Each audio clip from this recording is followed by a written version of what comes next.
Hello, everyone. This is criminal profiler Pat Brown, and this is Hangout number 161. And I want to welcome everybody who is here in the chat room. And usually I say hello to everybody before the show, but I was still trying to get everything organized. So We Evil is here, Allison's here, Lady Jane, Jennifer, Harper. Let's see what else is in here today. Lex is here, and Olga's here, and Aisha's here, and trying to get. Wait, I have a question here. Oh, maybe not that question. And more are coming in. Maybe is coming in right now. Did I say hello to Allison? Anyway, as you all come in, welcome. Sorry, I changed the time on you. It was supposed to be 3:00 Eastern time in the U.S., and I had to move it to 4 because I keep forgetting that I'm picking up my granddaughter from school sometimes on Wednesdays. So hi, Tim, you're here too. All right, now. Okay, if you want to be in the chat room, by the way, please go to the link for Patreon below. Click on that. I have one level only. It's $5 a month, and it entitles you to be part of the community and come to all the live shows, which are 2 a week, this Hangout, and on the weekends, I do the case show, the analysis of a case. And it's very nice to have this community, and I like doing live shows because at least I feel like I'm not just staring into a camera all the time and talking to a wall. So I like doing live. Now, mind you, you don't have to join Patreon to see any of my videos. Every single one of them are public. So, by the way, if you're in this video, somebody asked me this the other day. Can people see what we're saying? Yes, they can. It's not a private video. So once it goes public, yes, they can. So don't say things you don't want out there, which is just a good rule in life. Don't put anything in text. Put anything on video that you don't and photograph that you do not want to show up sometime in your lifetime. And people are very careless about this, and I always find that amazing because, especially with the internet today, I mean, everything can become public in a flash second. Even if you're out in public, and nowadays, oh man, I remember one time I was in, what was the name of a? Shoot, now I've forgotten. What's the name of the famous video store that everybody used to go to? Blockbusters? Was that the name of it? It's been a while. But my daughter still remembers the day that her mom went nuts in the store because people were being idiots and I yelled at somebody. And so today, if I do that, I'm going to be on video and it's going to be Pat Brown, blah, blah, blah, blah, it's going to go all over the internet. So my behavior is a little bit better than today in public because I don't want to be a Blockbuster. Yeah, okay, Tim had a Blockbuster. Aren't you? Wait a minute. Aren't you too young? Oh, Tim, I forgot how old you were. I was going to say, aren't you too young for Blockbuster? No, I guess not. But you have to be very careful of anything that you do not want public. And I have to be careful. I tell this to young people too. When you hook up with some person, and you go into a bedroom with them, you got to be darn sure that they do not have their cell phone recording whatever you're doing in that private room. So, and you think, oh, well, that's not possible. Oh, yes, it is possible, especially if you're turned away from the camera and they're behind you. Yes, it's very possible. And that can end up on God knows where. And I mean, it's enough of a problem in the world. Sometimes there's these little peepholes, and in certain countries there was one, I think it was India, that had the issue of certain really crappy hotels were putting peepholes in, maybe not so crappy hotels, and honeymoon couples would go there and they would videotape them and then sell it as pornography. So, you got to be very careful about your safety as far as whatever you put out there whatever's recorded in any way, shape, or form, it can end up someplace. That's just a little warning to all of you. Okay, so now let's go to what's up. All right. First, I know I'm going to get the question about the cat. So I want to tell you there is an update on the feral cat. Yes, there is, and it is this. I've been feeding the feral cat. I get him next to my bed, and I hold out his favorite treat, on the spoon, and he licks it off. And so it took me a long time to get him to come up and lick the spoon while my hand was still attached to the end of it. In other words, if I put the spoon down, he would come up, but he wouldn't do it with my hand attached. So I thought I made great progress there. But for three nights now, I have now put the cat food on my hand it's lovely smelling, and put my hand down as opposed to the spoon. And the first night he just backed up and sat down, and I sat there with my hand out for like 30 minutes going, okay, this is not fun. My arm was getting tired. And so now I put it back on the spoon and use the spoon and then go wash my hands because otherwise I smell like cat food. And I tried it again the next night, didn't go for it. I tried it again last night, and he actually came up and ate off of my hand. So my feral cat is now licking my hand to get food. So I think that is a huge, huge accomplishment. So, well, no, yes, I did.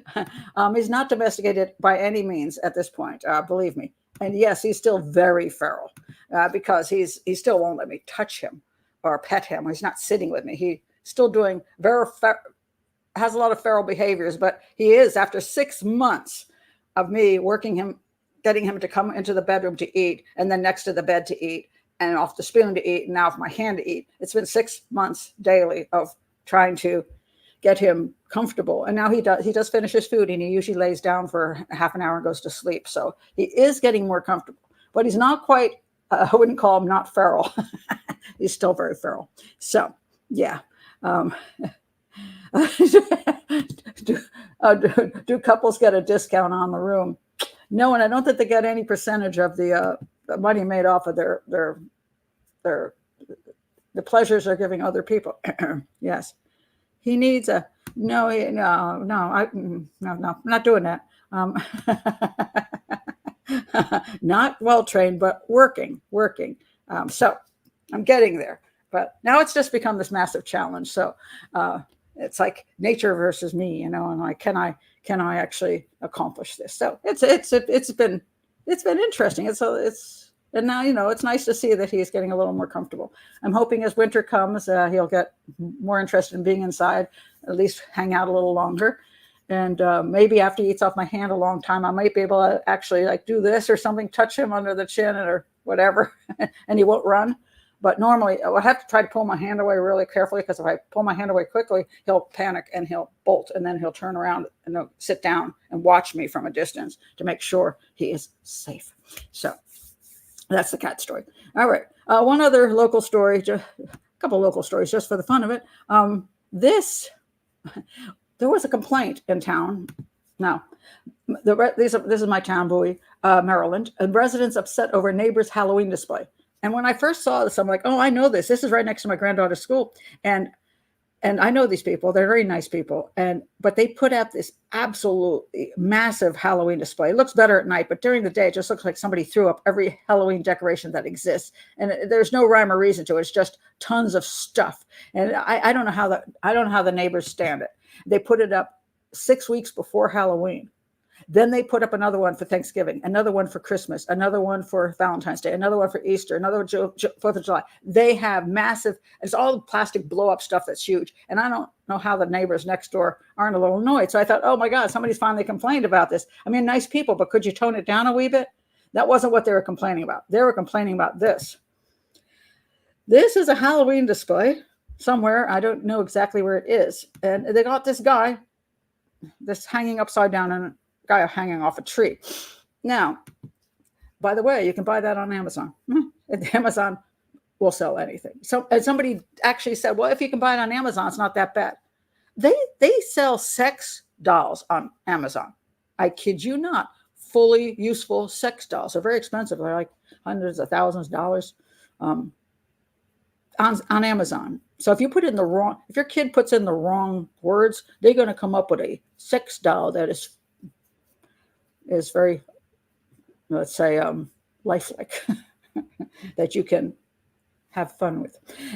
So yes, there's a lot of things on Amazon which are, Amazon allows to be sold, regardless of quality, taste, decency.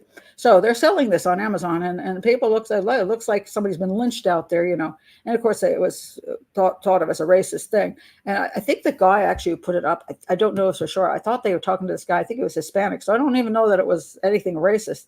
But it was like, oh, this is cool. This is like some guy, it's just cool. It's cool. It's not cool. It's not cool. As a profiler, I don't find that cool at all. I find that that's upsetting, and children are upset that it looks like somebody who's been brutally murdered, and you can call it lynched if you want to do that word, but that's kind of unacceptable. That's not fun. I mean, it's not fun. It's not humorous. It's pretty awful. So yeah, it is. It's freaking hideous. So I just thought that was weird. You were talking about my Madeline McCann book. They won't. No. Yeah. Oh, Amazon won't sell my Madeline McCann book. Yes, because they got threatened with a massive lawsuit from the McCanns. I don't blame Amazon. People understand. I have never blamed Amazon for that. It was a smart business move. They are not only the seller of it, they're the publisher, because when you self-publish, they are publishing it for you. And there is no legal team to say what you're publishing is acceptable. And as long as nobody complains that that's got something in it that is so horrific that it shouldn't be there. And I don't mean First Amendment rights. I mean something like, well, I think they might even still sell stuff like how to make bombs and stuff. I'm not sure. Or they don't, maybe they don't sell that. Maybe that's only there's a special website that will sell you all kinds of stuff to make all kinds of things for terrorism. And they're kind of this it's been a website, it's been around for years. I don't remember the name of it, but they sell a lot of stuff that's questionable. But Amazon but it wasn't that my stuff was questionable, it's that they were going to be sued. And since they don't have they're not making enough money off my book. So it's not like a regular publisher who, when I put my first book out, the legal team reviewed everything in the book to make sure that we could put it out without getting sued by somebody. And they approved it. And therefore, if anybody does come after the book, then it would be HarperCollins. HarperCollins has a big legal team and they can fight it. And they're making money off the book, reasonable money. But Amazon is not making, I'm only charging $2.99 on that book. So they're making $1 a book. Are they really going to chance a lawsuit against them, not me, against them, when they're going to maybe they're going to make, I don't know. I didn't make much money off the book. So of course it was pulled off and it might have made way more, but they weren't going to take that risk because they didn't approve it for publication, but because it comes through them as a self-pub and they publish it, they can be on the line for it. So they made a rational business decision, and it didn't make me happy, but what can you say? Speaking of the McCanns, I want to mention this about the McCanns. There is the newest story. This is the German detective issues Madeline McCann update after bombshell claims. This is from the Daily Mail. When you hear all this, bombshell claims that suspect Christian Brueckner had confessed to abducting girl from Algarve flat. And this kind of stuff shows up every other week. I swear to God. Well, when they need it. Okay, so he's provided this update. So supposedly, an ex-prisoner made these revelations about what Brueckner said when he was in prison with him. So it says a former inmate in the same prison as Brueckner made shocking claims that the suspect had told him about various rapes. He was giving evidence in Brueckner's trial for a series of sex offenses unrelated to Maddie's disappearance. Coden, 50, claimed that Brueckner had boasted of raping young girls in a bus near Hanover and also abducting a child from an apartment in Portugal, then driving away with her. He also claimed Brueckner had asked whether sniffer dogs could detect children's bones hidden under the earth. There we go. He also said this statement. Here's the way the media works. Detective Nico Mueller confirmed that some of the allegations he made in court earlier this week matched those he disclosed when questioned back in 2020. So it's actually not new news. It's been around for 4 years. All right, his was an investigation with Mueller. Mueller is an investigation with the BKA, German's equivalent of FBI. We had named him as a possible contact to Christian Brueckner, so we were able to establish he was in prison, and so we approached him in this capacity. He was told what it was about. Yeah, in other words, they're leading him. He didn't come to them. They're leading him. We said it was the murder case involving Madeline McCann, and there was a suspect, Christian, and we want to talk to him about that.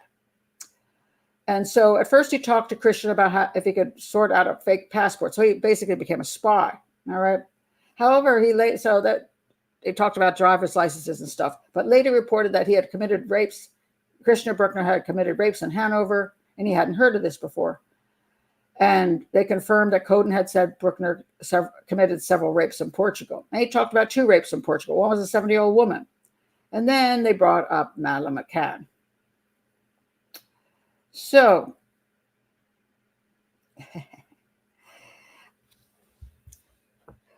you can believe it if you want to, but there's so much of this stuff is nonsense. So much stuff is fed in the situations like this. He probably had some reason to want to say these things. And I don't for a minute believe that under those circumstances that Brueckner is going to say things that he doesn't need to say, even to a fellow prisoner. Now, people do talk in prison, but there's certain things he probably doesn't want to go on about because he knows he's been in the under the gun, you know. So it's another story. And everybody says, oh my God, see, he said he did it. No, another prisoner said said this.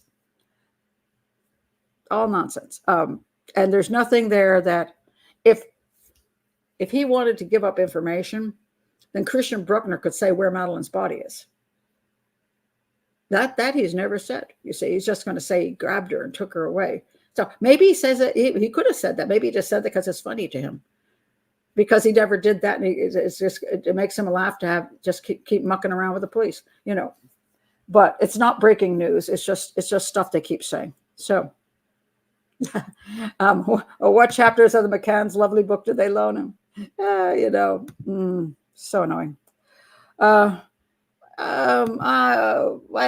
wouldn't say that. The channels, generally speaking, are not agreeing with me. Most of them are actually more likely to agree with Bernt.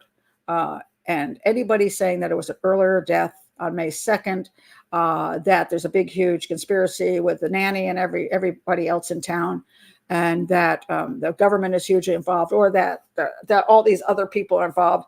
They want this huge conspiracy. So I think a lot of people, whatever the word more thrilling story is the one they are more likely to agree with. This is the way humans work. The more rational. My story is very similar to Amaral's. We have some differences, but I don't hear people these days going on and on about Gonzalo Amaral. They should. I mean, they should. Gonzalo Amaral was the detective on the case and put his life on the line, and it pretty much got destroyed writing that book. And now he's written a second one after all the hell he's been through. He knows more than any of us. He was there. His book is number 1. But yet I hear people going on and on about other stuff they've read on the internet. And now there's this new guy out. Forgot what his name is. I keep bringing him up. Crime. Shoot, I forgot the name of it. You keep bringing this guy up, and he's a grifter, and it kind of really annoys me because he is 100% a grifter. And crime night. Sorry, guys, don't like it. Don't like the channel. What he did was borrow stuff from everybody else's channel, put it together, and added all the conspiracy stuff he could come up with. And he's getting huge numbers he's just doing one video after the other. He's got like 10 or 12 of them now. And he's got like 50,000, 60,000 views on every video. If it's not over 100,000 views on a video, I would be surprised. Now, why were people more interested in that than they would be in my own book? Why? Because he's giving them a juicy story. So my book, Amaral's book, we don't get near the play that anything more juicy will get. And that's the way human nature works.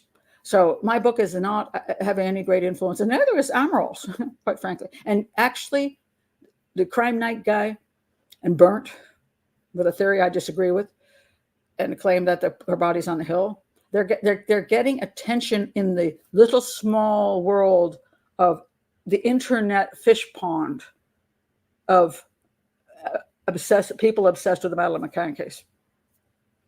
It's not having any influence on the rest of the world or the case. I know that. I said that way long ago. I said when Scotland Yard came in, the case was dead in the water. And I got a lot of hate for that. And I still say that. Now I put my book is available, an audio book on YouTube, so people can understand the analysis, understand the rational thinking that should go with analyzing a case. I find it an interesting case. but I don't think it's going to be solved barring a major miracle. And I do not believe my book is there to educate and instruct. It's not there because I think it's going to solve the case. And it's not there so I can get a mass amount of clicks. But a lot of people put the Madeline McCann case is one of them that they use to get huge amounts of money. It's a money maker. It's a 100% money maker. And I could do that. I could go out every day talking about Madeline McCann and making it juicier sounding. And I could start really raking in the cash. I just don't do that because that's not my interest. But it's the big money maker along with Jon Venebles, 2 cases. And whenever you see a grifter channel, you will see that those 2 cases will come up right away. And they're mostly milking the stuff from every place else. So they're not actually doing any great research of their own, analysis of their own. They're just plagiarizing essentially. So I call them grifter channels because I don't see that they have any useful input. Okay, and I think they mislead people tremendously down these rabbit holes, which they don't need to go down. But that's just my views on it. And somebody came out the other day and says, "Oh, you should not be jealous. You're just jealous over these things, and why can't they make money?" Look, that's not it. I don't like when people are deceived, and when there's different levels of things. For example, Peter Hyatt, bless his heart, and his family. And yeah. So anyway, I said last week he's struggling with a very, very cancer that's very aggressive. So, and it's really sad. So, but Peter Hyatt is not a YouTuber. Peter Hyatt is a guy who does statement analysis, who loves to teach statement analysis. And when YouTube came along, he finally went on YouTube. He didn't do anything fancy. It was just Peter, straight up normal, just did his stuff, but then nothing fancy. And he got, quite a good following because he's that good, and he deserves the following. But he doesn't have a huge following. He's just got a good following. But he doesn't put out that many videos during the time he was doing any YouTube. Why? Because he's not a quote YouTuber. He's not here just on YouTube to be a YouTuber and make big bucks. He was there actually because he just, I can teach this way. So he's my top level of totally, he's there for education, 100% education. Really respect that. He's there.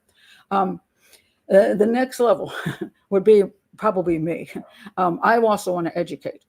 However, I do this as a full-time job. I'm a full-time YouTuber, and however, I don't do things for just the clicks. I don't do things just to make money. I don't gossip and do all that stuff just to make money. I do things because I really want to educate. But I do admit that in order to be able to do this job as a full-time job, I have to earn a living. So I have to be somewhat successful on YouTube. I don't have to be 1 million subscribers, but I do have to be successful. So I have to work at it. So I'm there. Now you go a little bit further down. Then you get people who are skilled, but they're also salespeople. So they have good stuff to offer. So I don't object to that. But they're good salespeople. They'll like specifically focus on what will sell. I never focus on that. I only do things because I really want to talk about it. But they'll focus on what will make the money, and they'll do things to make money based on what makes money. Now they have skills, so I don't object to their channels because there's something to learn from them. And they make way more than I do. I'm looking at, wow, like they might get to 100,000 subscribers in 1 year, and I'm 3.5 years in, and I'm nowhere near there. But they are salespeople along with being skilled at what they do. Then you get what I call the bottom feeders. And those are 100%, just in my opinion, just a bunch of grifters. They definitely are salespeople. They only go for what makes them money. They don't care how they get that money. They don't care what erroneous information they put out or what gossip they put out. They don't care if they jump on everything and suck people in who get them emotional. They don't care about anything except the fact that they can make money and be a star. I don't like those people because I find that I just find it fraudulent. And so this level, I'm not okay with. So when I put out that video on the fake YouTube channel, the one that calls themselves True Crime, and they're not True Crime, and there's a bunch of them, and I think they may actually own a pile of them, the same company.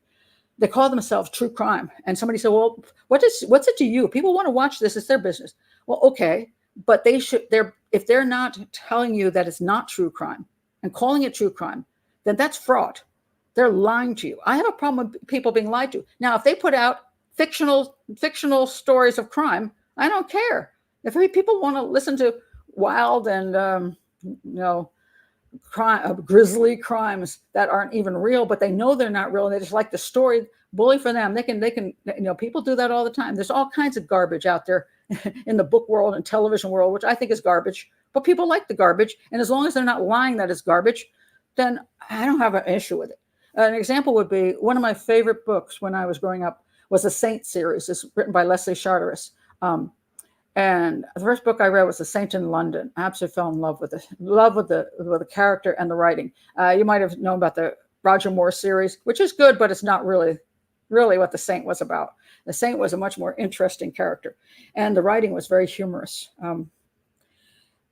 And so there's a lot of dry humor in there, and it was great writing. Leslie Charteris was a great writer. So I bought I have a whole collection of Leslie Charteris books, and some of them are, the old ones, that might be worth some money these days, but I'm not selling them. I just love them. So anyway, I have the Leslie Charteris collection. Then all of a sudden one day, I saw there was new books out by Leslie Charteris. I'm like, oh my gosh. And so I started reading the new book, and I'm like, why is this book so not good? Why is it like Leslie Charteris light? Why isn't the writing as good? Why isn't the story as good? Why isn't the humor as good? What the heck is going on here? Turned out, I believe I can't remember if he died by that time or whatever, but the estate sold his name or something. But somebody else was writing under the name of Leslie Charteris. Not right. I wouldn't have had a problem if the new series had come out and said, The Saint, based on the Leslie Charteris stories, now written by Jack Smith. I'm okay with that, because that's true. And if you love the stories, and you were sad that they ended, maybe Jack Smith is picking up the character and doing a good job. But if you're actually putting Leslie Charteris' name on the book by Leslie Charteris and it's not by Leslie Charteris, that's fraud. That's 100% fraud. And it pisses me off, because now people read the books, buy the books under assuming that it's Leslie Charteris when it's not. They've been cheated. And Leslie Charteris, I'm not sure how this works. Maybe he sold it off. I don't know, but it doesn't make him look good, because it's not good writing. It's not okay. I don't like lying and cheating and all that stuff. So anyway, the fake crime network would be fine. Again, I'm not here to police people and their what they like. I can say I don't like it. I mean, I don't like romance novels. Those never appealed to me. It was always like the same story, but you just change the names and change the locations, and they're all gushy and stupid to me. But hey, a lot of, especially women, love those stories. They like to sit there and on the porch and read the story about romance and love somewhere in the world, and how love wins out, and they love it. It made them happy. Have a glass of wine, read a story that's not just, that's their thing. I don't object to that. And a person makes a fortune off of writing those books, it's okay with me. I just don't like fraud.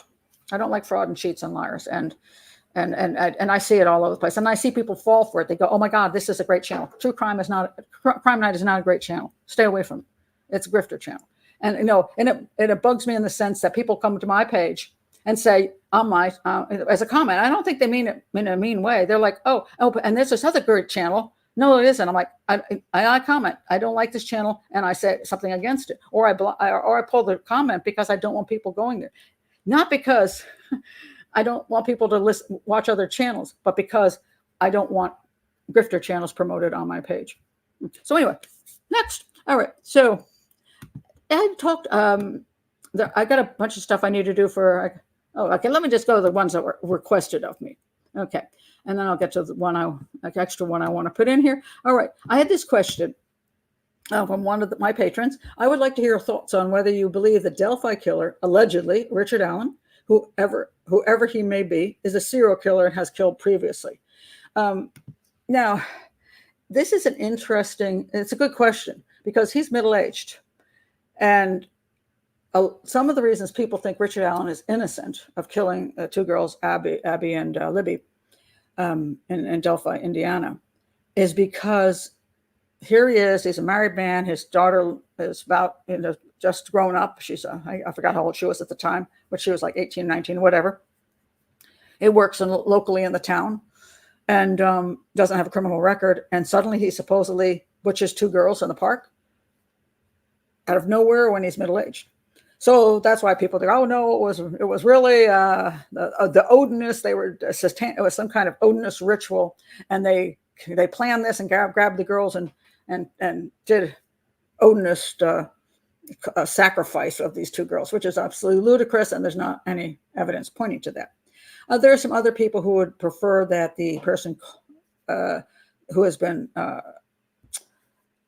charged with the killings of the 2 girls is somebody who had a more sketchy background, like the guy who owned the property. And I've forgotten his name. It's been so long. He's dead, because he was sketchy.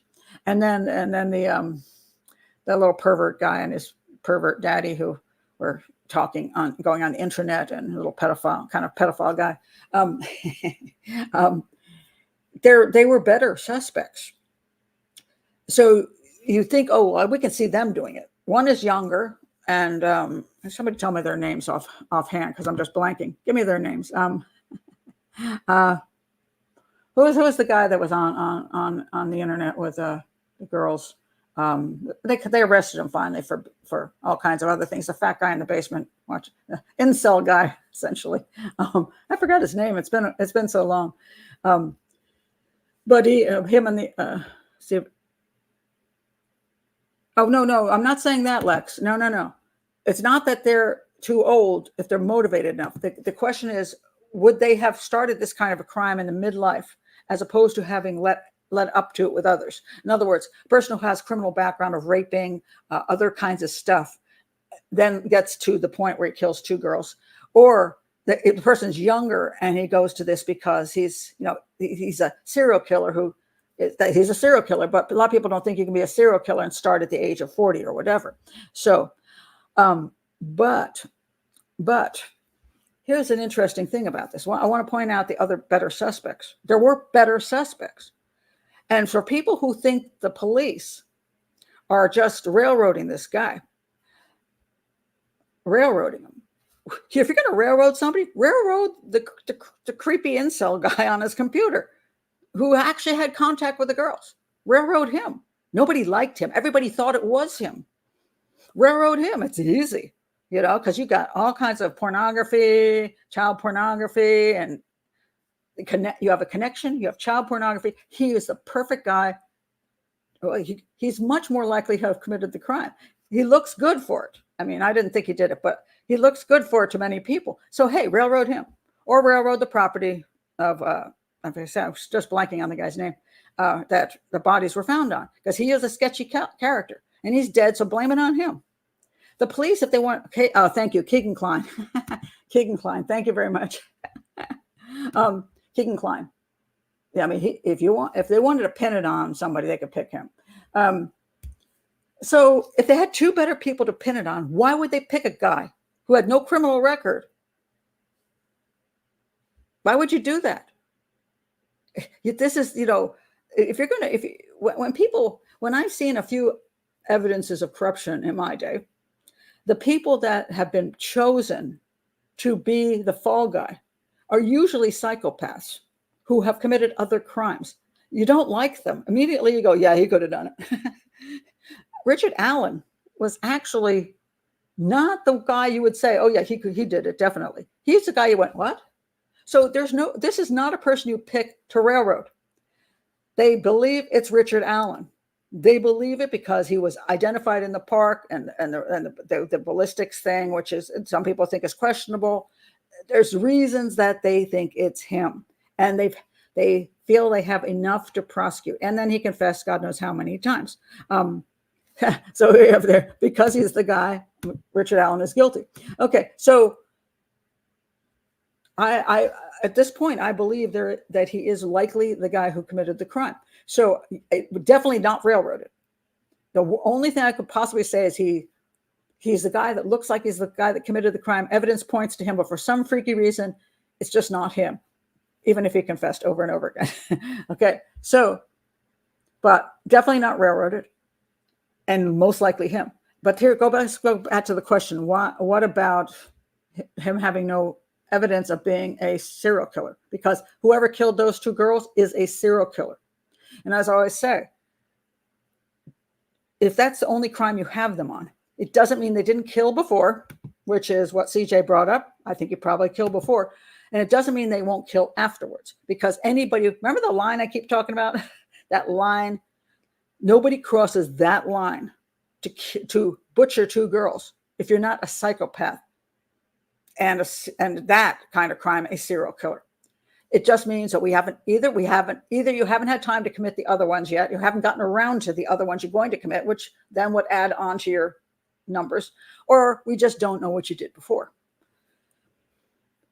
I don't know what happened in that area before with Richard Allen. I don't know whether they've checked out every other possible crime he could have committed. I don't know how far he travels. If there's times when, excuse me, he might have been out of town. Let's say he drives to once every 6 months. He drives to his cousin's place up in whatever, and he picks up a hitchhiker and murders her on the way. Then he says, see, there's a serial killer, but you just never connected him with those. Many serial killers have a couple dozen crimes before anybody even finds out they're a serial killer, and they're shocked. It's like, this guy? And then you find out there's a whole bunch of crimes that he committed. Or you just never find the crimes that he committed, so you call him not a serial killer, but that's just not true. And so there's a lot of guys in prison, for example, that are serial killers, but aren't labeled that. They're just because it's only put in there as a one-off crime because they've never been connected to something else. But it doesn't mean they didn't do it or weren't going to do it. So if this is sexual homicide, the guy's a serial killer. Sexual homicide of a stranger is a serial killer, and I will stand by that. I don't care whether I can prove he killed this one and that one. As long as it's a sexual homicide of a stranger, that's a serial killer. That's a line you don't cross for any other reason except that you really enjoy that and you want to do it more than once. So, yeah. So that's my answer on that. And will we ever find out if he's connected to other crimes? I don't know. Now, if you go to, on the other hand, if you take a look at Idaho, is that guy a serial killer? No, not necessarily. And the difference is it's a different thing. He appears to be a person who is obsessed, and he committed more like a stalker crime than a serial killer crime. It's more of a stalker crime. So I don't necessarily think he's killed anybody else. But could he ever kill again? Yes, but under probably similar circumstances.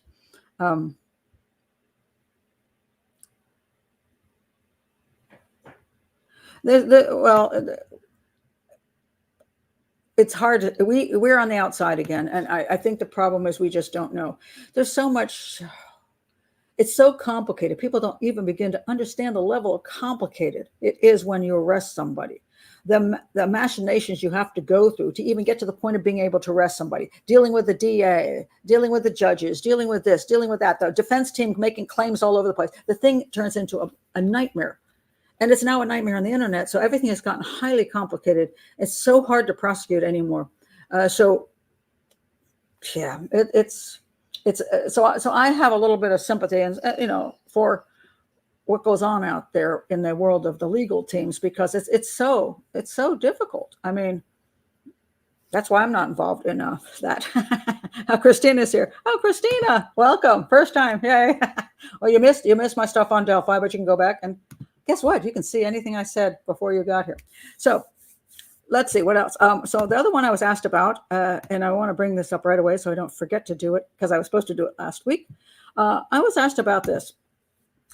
This is a UK crime, and this is the James Bulger killing. I hope I can say that correctly. Bulger, yeah. And James Bulger, if you don't know about what happened with James Bulger and what these two kids that look like babies, seriously, these are the most babyest looking kids ever. However, in case you don't know that crime, don't I have a picture of the boys' pictures in here? Isn't that weird? Huh? Oh, Where's my picture of him? Oh, I forgot to put his picture up. I'll show you. Look at that little cutie. Isn't he cute? This was an unbelievable crime, and it really shook everybody because 2 children committed the crime. And there's actually a picture of, again, didn't do this. This is him being abducted by one of those boys out of the shopping center.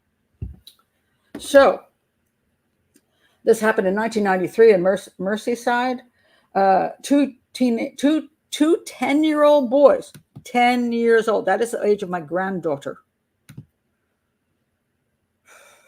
It's hard to compute, really is. It's hard to compute because you're like, it's a child. They're children. They abducted, tortured, and murdered a 2-year-old boy, James Patrick Bulger.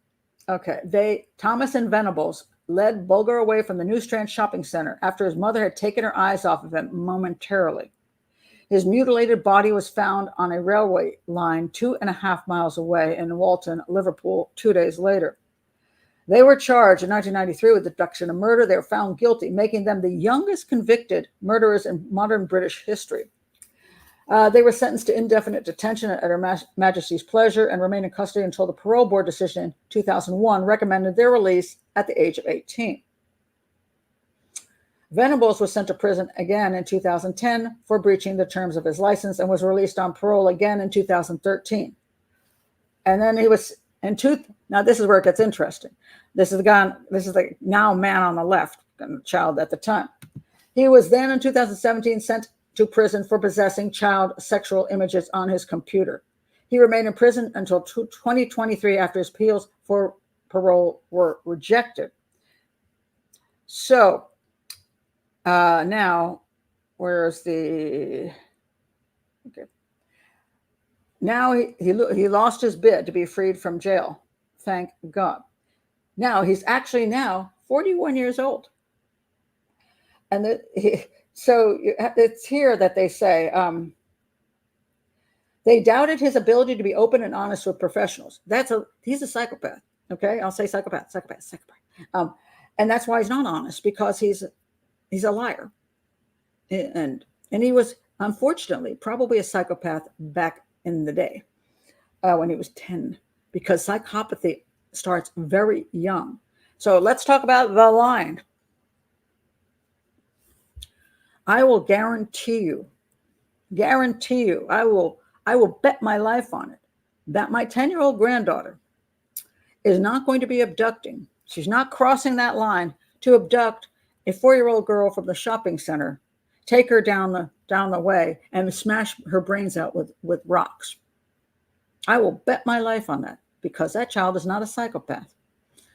But unfortunately, there are children who I believe psychopathy is fairly well developed by 5 years old. I can't prove that statistically, but from what I gathered from a lot of studies and cases, starts really young. And so already by the time they're 2 and 3, they're already having issues with society and family.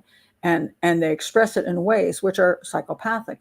And then this continues on into their childhood. And some of those little children are dangerous, very dangerous. And people don't want to believe they're dangerous because they have a cute face, and they're children, for God's sakes. And it's like, it's so against the way we even can conceive that is possible. That's why people fight against it so hard, because they're like, this, no. And they can be, and they should still be able to be helped. I had somebody write to me, as a matter of fact, and they were upset about my labeling, saying that certain people should be labeled a psychopath and they're not. And she was talking about how she was in the therapy profession. She was like a psychologist. And she said that we don't rush to label people this, because that's like saying we can't help them. And we don't believe that. We believe everybody can be helped. And I'm like, well, that's the problem. You actually believe that. You have a good heart, but it's not true. Some people are damaged. Now, the only thing that you can do when they are psychopaths is teach them how to succeed in life without violence. Pick ways to, and they're still going to be manipulative liars and all that. But most psychopaths are not violent. They can ruin everybody's life, But they get into professions that they can use their psychopathy to their advantage. Like, for example, if you really like shooting people, being a sniper is a great job. And I remember, if you remember the book American Sniper and the movie, he comes out as this American hero, and I'm like, oh my God, that guy is he's dead now. But I'm like, his behaviors to me were that. But because he worked as a sniper, it was a great job because he was working for the army, take out people who were, terrorists and a danger. And so he had a way to express himself that was legal, So, so there are people go into politics. They go into don't go into politics here. Salesmen, they become salesmen. There's just all kinds of things. And then people just end up committing a lot of white collar crime, and they're psychopaths, but they do white collar crime. But when you have a kid who exhibits this kind of stuff when they're young, you don't want to leave certain little children alone with them, because you never know what they will do to them or to your pet or to your house when they burn it down, because they think that's fun. So I believe that these two boys, now there's oftentimes a leader and a follower. And since Venables seems to be quite the leader, I don't know about Robert Thompson, whether he was a bona fide psychopath at 10 or whether he was a follower and let him be led astray into that. But I was looking at Venables. So anyway, he's obviously still that way. And they said they looked at the risks of him because he's looking at childish sexual abuse images. Who does that? Again, let's look at the line. If you are at home and you're a female, okay, doesn't matter, female, male, and your significant other, you catch them online looking at the torture and rape of 3-year-olds. What is your next move? Do you say, well, I'm sure it's just a fantasy? Do you say, oh, it's probably just one of those one-time anomalies? Or do you pack your bags and get the hell out of there and call the police, which is what you should be doing? Because that's a line too big. It's not a minor thing. So maybe let's say your significant other is on a site that's a porn site that's almost legal, what they call almost legal. So they look like 16 or 15, but they're really 19 or 20, theoretically. They're pretending to be younger. Is that a crime? Well, I mean, if you're married to that person, you might not find that appealing. Does it mean they're out having sex with teenagers? Not necessarily. Do they have a leaning toward liking the attractive young girls, young women? Because they're not children, they're young women. Not necessarily. The line is that's a thinner line. That I keep my eye on that guy, and I would if that was my soccer coach, my girl's soccer coach, I'd want him out of soccer coaching. Yeah, I don't want that soccer coach around my teenage girl, because I just don't know. But the thick line, oh, my husband's looking at little 3-year-olds being raped and murdered. You can't explain your way out of that one. There's just none. So this guy at 40 years old is doing that, and they're like, okay, he did that when he was 10. And he's still into the whole brutal murder, brutal sex and torture stuff. So, yeah, he's a monster. That's what the mom says. The mother of James Bulger, Denise Fergus, said. She wants to darn well that she said he's had so many chances in the past and he's blown them all. In other words, he comes out and he ends up going back to prison because he breaks his parole. She says he's blown them all. He doesn't care. She's correct. He seriously doesn't care about anybody. She's correct. She goes, and then she looked at that parole board, and I like this. She said, look into my eyes and see what I've had to deal with for 30 years, 3 decades of hell. Keep people safe from this monster, because that is what he is. And don't give him what he wants. Good for her. That's exactly what she should say to them. And thank God They did not release him this time around. But yes, so the question was asked to us, can you be a psychopath and have this kind of desire to do these horrific things at a young age? And the answer is yes. Because to a young psychopath, other people's stuff, that includes their children and pets, even your parents' children and pets, don't matter. So, like, for example, you might have your own pet dog, but you kill your neighbor's pet dog. Why? Because it was fun. And it wasn't your dog. So that's why sometimes when you're watching on cartel shows on telenovelas, and you got the cartel leader, you know, and he's hugging his brother, mafia too, hugging his brother, love your brother, and he loves his brother. They'll kill everybody else's brother, but his brother's his brother. Don't mess with my brother. Doesn't mean they love their brother the way a true brother would love a brother, but the brother is his possession, and therefore you don't mess with my possession. He's mine. Same thing as sometimes see mothers who don't talk to my kid that way. They don't care what their kid does. They don't care. They'll yell at everybody else's kid, but don't talk to my kid that way, because that woman, her kid is her possession. Doesn't she care about the feeling of the kid? No. Is she really in his corner? No. She's really in her own corner because don't mess with my stuff. My stuff is my stuff, and that includes people. So that's why it's confusing when you see a husband have a wife and children and seem to be a good father and husband, and then one day he kills them all, and you say, well, how the heck could he do that if he loved them? Because he never loved them. They were his possessions. They were useful to him, and then they became in the way. Useful or in the way.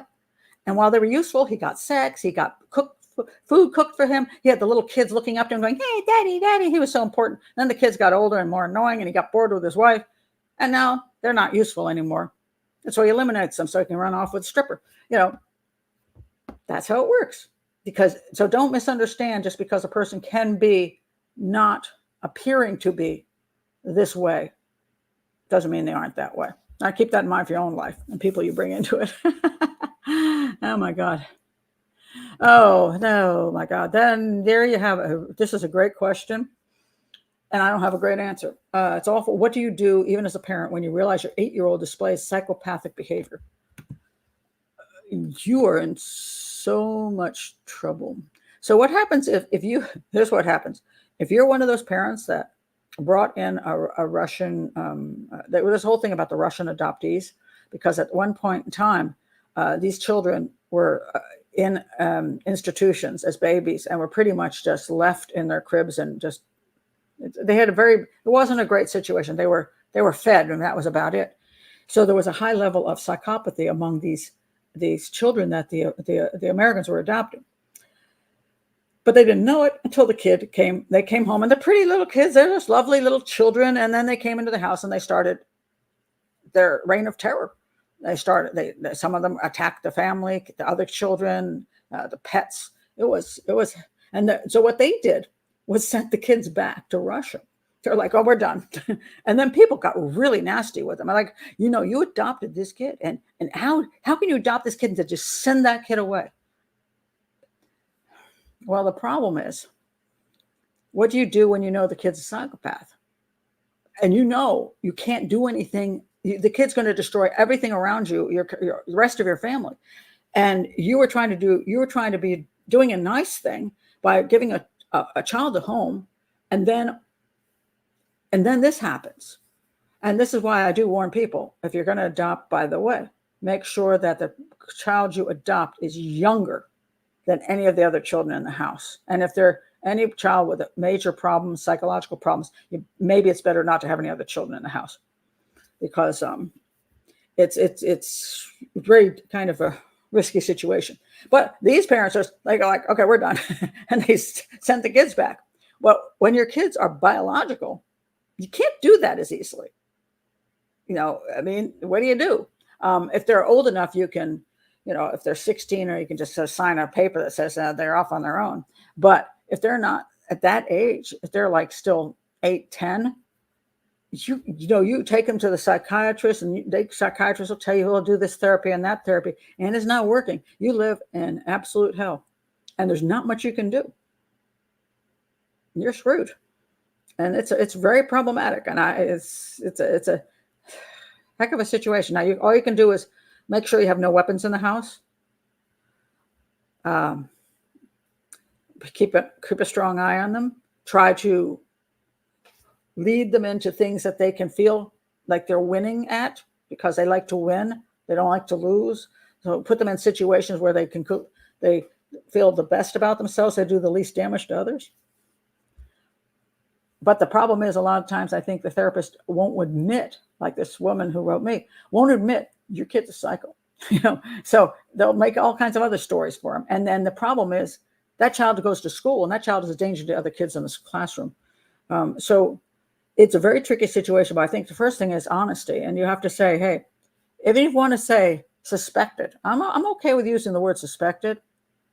Like with serial killer. Okay. You can't prove he's a serial killer because he hasn't killed more than one. Let's say suspected serial killer. Let's say suspected psychopath. Not in front of him, but just like, hey, we suspect he may be psychopathic. And if that's true, we have only a more difficult situation to deal with him.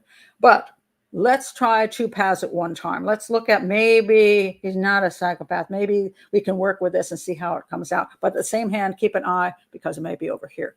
I don't understand why there can't be some level of, people say the problem is people don't like to be truthful about things. It's just like, let's just be truthful. Let's just be straight up and then deal with it, because we can't see things as they are. Then we can't make good decisions. So anyway, whoa, really? I haven't heard of this one. Wow, age 6, he killed 3 babies. Well, the baby thing is interesting because one of my friends, she was doing foster care, and she got a 6-year-old boy who tried to rape her 3-year-old daughter. Then she got a 3-year-old girl, and that 3-year-old girl snuck into the baby's room and tried to brain the baby with a heavy object. And that she said she ended up sleeping in front of the baby's door, and then until that child could be removed. After that, she gave up. But the other thing I talk about, honesty. The social workers didn't tell the truth about the situation with the child. Because a lot of children in foster care have gone through hell. They've been in such a horrible state of life that's why they're as deranged as they are. Things weren't good for them. And so there's a lot of damage, psychological damage that is done. So any foster parent or any adoptive parent needs to know the exact history of that child. But oftentimes you don't get told that. You would simply, they come and they say, they just don't tell you. And then, later on you find out and you're like, oh my God, no wonder I'm having all these issues. It's a terrible way to deal with things. Well, can you be without any exposure to environment? There has to be something amiss. I mean, you don't get to 6 years old and want to kill children, other little babies. Usually 6-year-olds love little babies. There's something wrong in that. There's something wrong in that home. There's something wrong with the child and the home. I call it a mixture of the personality that they come in with. I don't believe they come in as a blank slate. I believe there's some kind of personality that comes in with them. And then you have the family and the environment, the community, all mixed together. And sometimes it turns into a hurricane. And when it does, it's very dangerous. So it's pretty rare that all the parents I've talked to, people who have psychopathic children, or dangerous children, if I get them to actually speak truthfully, there's always issues. I've never seen a family that you can say, well, that was a pretty happy family and everything was totally happy and wonderful. It's usually not the way. They don't often like to admit that their life wasn't happy and wonderful. But a lot of times there's issues there. There are issues there. A lot of times overly, the father is distant and cold and the mother is overly, suffocating or letting him get away with things or stuff. I find that kind of an interesting combo in a lot of it. And I'm not saying there can't be a family that the kid just turns out that way no matter what, but I haven't seen, there's always something. And a lot of times what's very interesting is that one family I talked to, they had 2 kids. And one that I suspected as being a dangerous person, a psychopath, they all had stories about him. He was always a problem. And the sister, she became a social worker. She was a lovely person. So it's like one person, you've seen those movies where one is the priest and one is the bad guy. The family has 2 sons. One's a bad guy and one's a good guy. So the good guy turns into a priest and the bad guy is out there. But that's a lot of times, somehow it sometimes goes that way. The question is why. And so interesting stuff. But okay, so that's that. And speaking of, so I was also asked about this case. And speaking of, can you be a psychopath at a young age? Here is this this one. She's an interesting one. She is Carly Gregg, and he just spoke. The father of Carly spoke out. She got convicted for killing her mother in Mississippi. She was 14 years old when she shot her mother, 40-year-old high school teacher Ashley Smiley, with a .357 Magnum pistol. Where did she get the .357 Magnum pistol, you ask me? I don't know. I'm not sure. If it was from the house, it's all your fault, parents. So anyway, after they got home from school, she shot her mother after they got home from school. All right.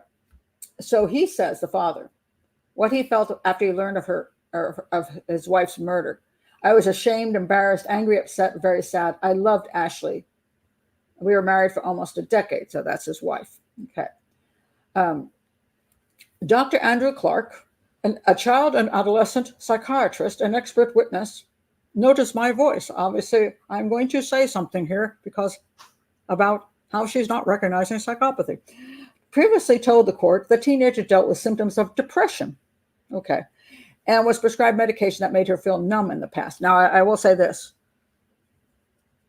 You got to stop giving these kids this medication because there is some seeming connection. And I don't have proof of it, but people believe there's something to it, which the medication alters the way of thinking to such a point that like mass murder occurs and other things. So we need to stop giving kids this crap is what we need to get. The antidepressants for children is outrageous and we need to stop doing it. We need to find other ways to handle what is probably a reasonable depression. In other words, if a child is depressed, there's a reason for them to be depressed. Maybe we need to look at that and not just say it's just, you got chemical problems in your head. So let's chuck this stuff at you so that you become suicidal and homicidal too. So anyway, she also testified that Carly heard voices, which were getting worse before the shooting, and she had a history of self-harm. Okay, so this is the defense witness, of course. During the closing arguments, the state attorney said the teenager who was aware of her actions at the time of the shooting, a sentiment her father also agrees with, which is fascinating. And this is his father. I mean, this is her own father. Let me check out this name again. Kevin Gregg. Her own father said this. That girl. Well, he was pissed at her. That girl knew right from wrong. That girl was not insane. That was a very dumb defense, if you ask me, but I wasn't involved. Nobody ever called me. Wow. You rarely see a father turn on his kid like that. So this kid must have been probably more than depressed, more than hearing voices. This kid must have exhibited things way prior to that he had now gotten to the point where he couldn't stand that child. Because you can get to the point where you don't like a child. And people will say, oh, you always love your child. No, actually, sometimes you can stop loving your kid. I'm sorry, I believe in that. Told my kids that, the ones behind me. I said to them, look, I love you. I love you now because you are my children and I've raised you, spent all this time with you, and you've turned out to be good citizens. But if one of you ends up that you are a psychopath, and you're out there raping and murdering women, my love for you is going to stop right about then. I may have loved you before. I loved you as a baby. Oh, cute baby, I loved you. But if you turned into a murdering psychopath, I'm going to say my love can end. I'm not one of those people that thinks I'm going to love you and go visit you in jail, prison, and I'm still your mother even though you raped and murdered 20 women. No, because I know you're a psychopath. I know you're playing me too. And I know you were never... At some point, you stopped being the son I loved or the daughter I loved. At some point, you stopped and became something else. And I know you don't love me because you don't care about other human beings. And therefore, I'm going to say, I can look back and say, I loved him when, but I don't have to love you now. So anyway, I think Daddy had enough of this girl because he had enough issues with her something died in his heart for her.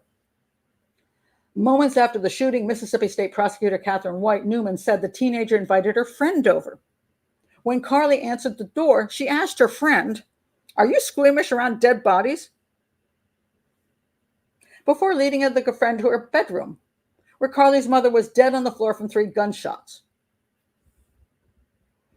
Later, the teenager lied in wait in an apparent ambush designed to shoot and kill her stepdad, Heath Smiley, when he arrived home. Now, it's interesting. Remember, her dad is the one who says, that girl, she knew right from wrong.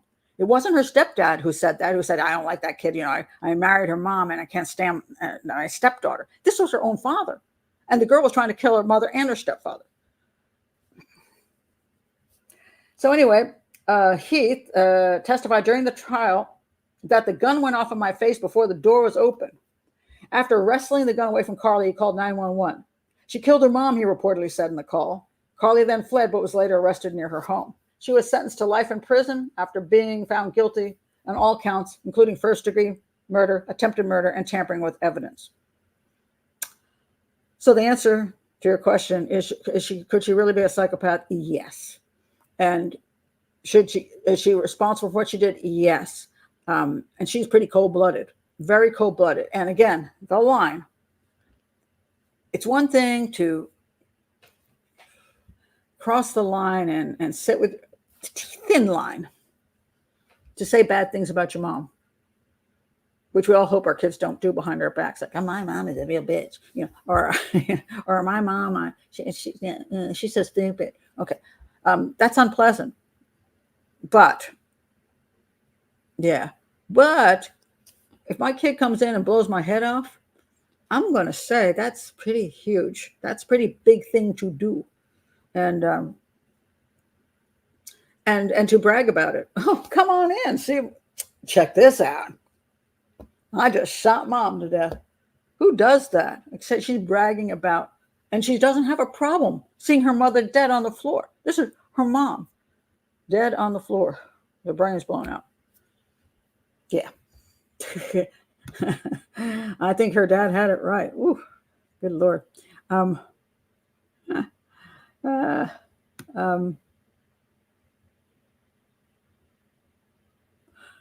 Really? What?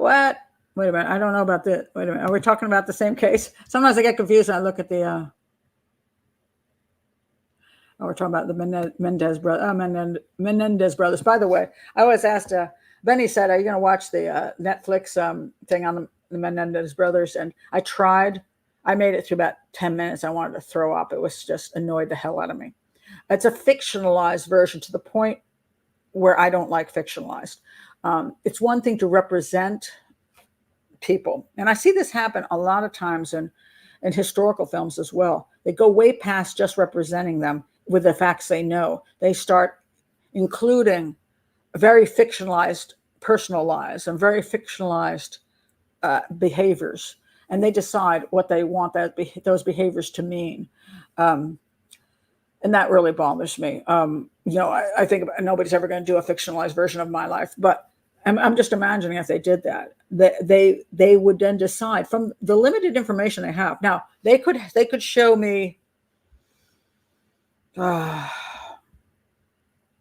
playing with lizards, feeding a cat.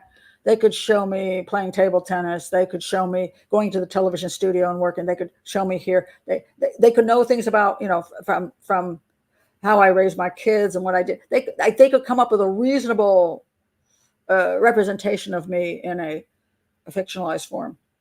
But then if they decide they're going to start adding in things about me and my life, whether they want to they're going to show me as an alcoholic or a drug user, or maybe I'll be let's see, maybe I could have a really wild sex life. I could be a cougar. They could show me having like finding young men in the studio and throwing them up against the wall. I mean, they could do that, and I find that despicable. So some of the stuff they've done with the Menendez thing from the beginning bothered me so much right away that I just didn't trust the rest of it. I don't want to waste my time with it because it's not necessary, but it makes money. So.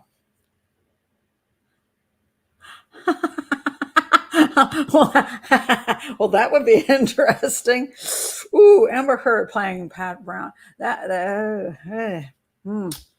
Oh, she's prettier. She's a pretty girl. But I would fear that she would portray me with quite a personality disorder, unless she's a really good actress, which she's not. So if she was a really good actress, she could play me very well. But I don't think she's a good actress. So.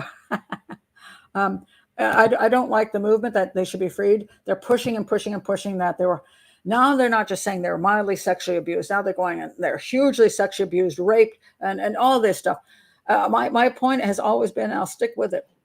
I don't know what happened behind those closed doors. I don't.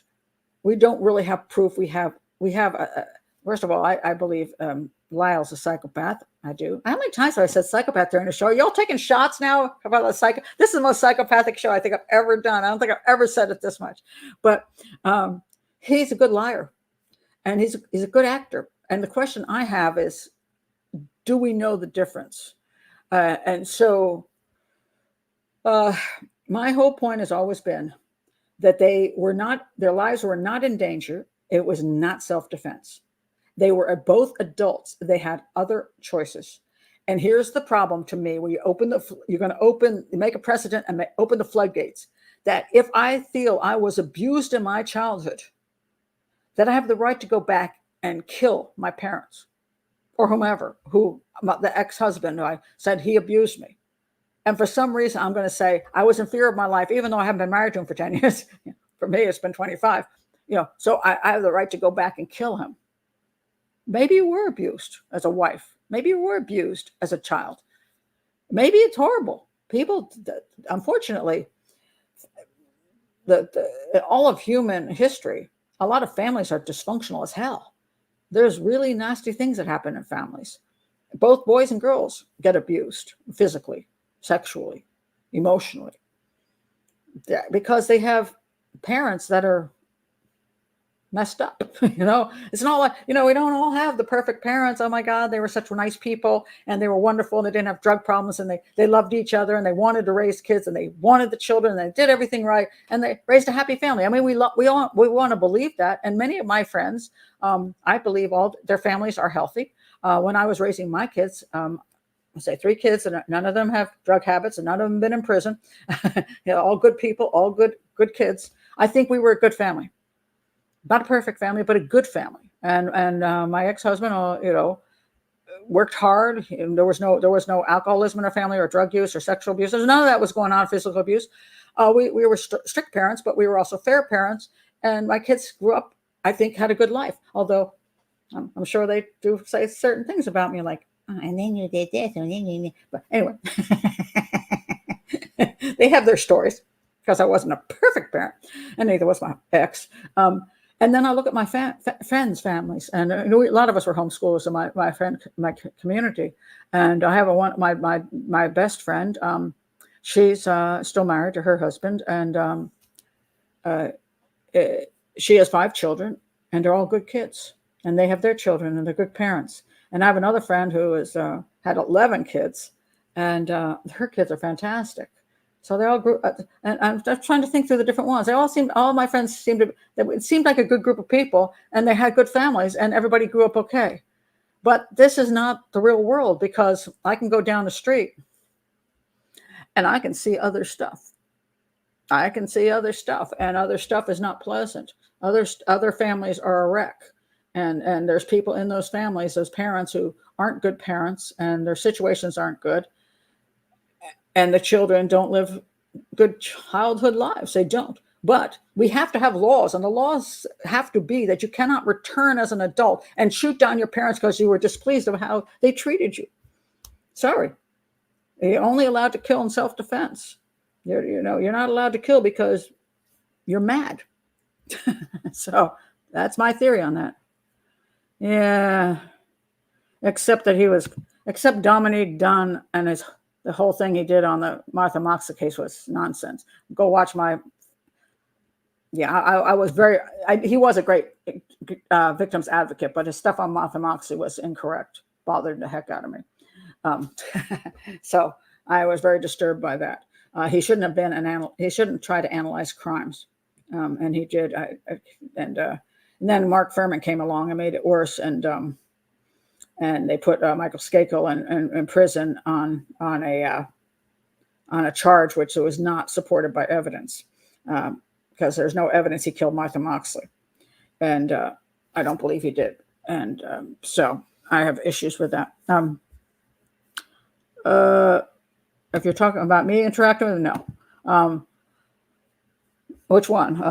I mean, Dominique Dunn. I don't have a lot of, a lot of people think because I was on television, I met all these people. I didn't. I uplinked out of Washington, D.C. So unless people were in D.C., I did not meet them. I have met very few people. I never even met Nancy Grace.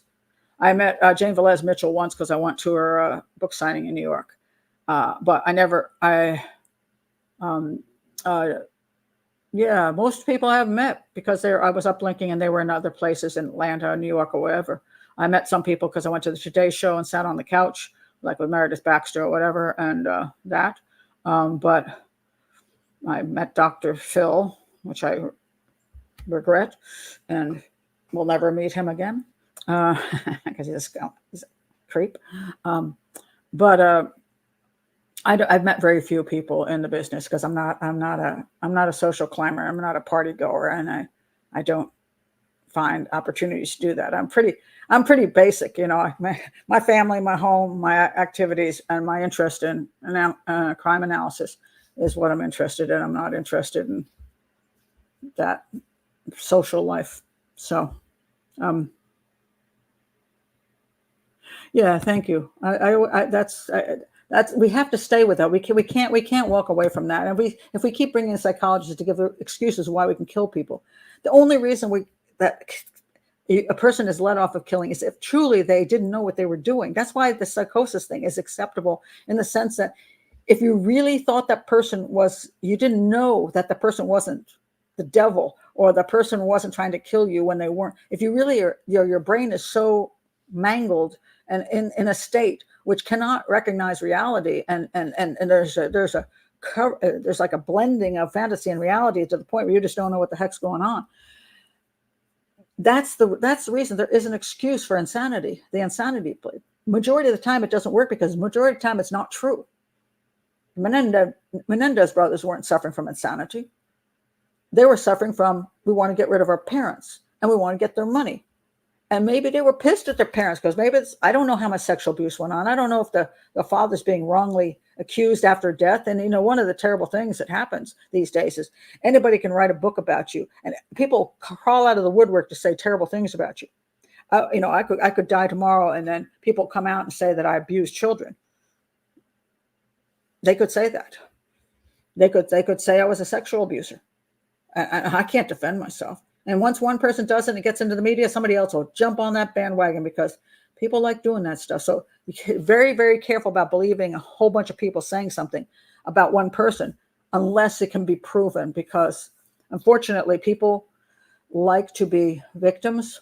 They like the attention they get. So it's a Munchausen's type thing. Oh yeah, I was raped by that person too. You have to be very careful of that. Now, sometimes it's true, but the problem is we have to be sure it's proven before we completely destroy somebody's character or memory. I don't know anything about the Menendez, what the father was like, what the mother was like. I wasn't there. I don't know. What I do know is that it wasn't self-defense. And that's the end of the story. So, sorry.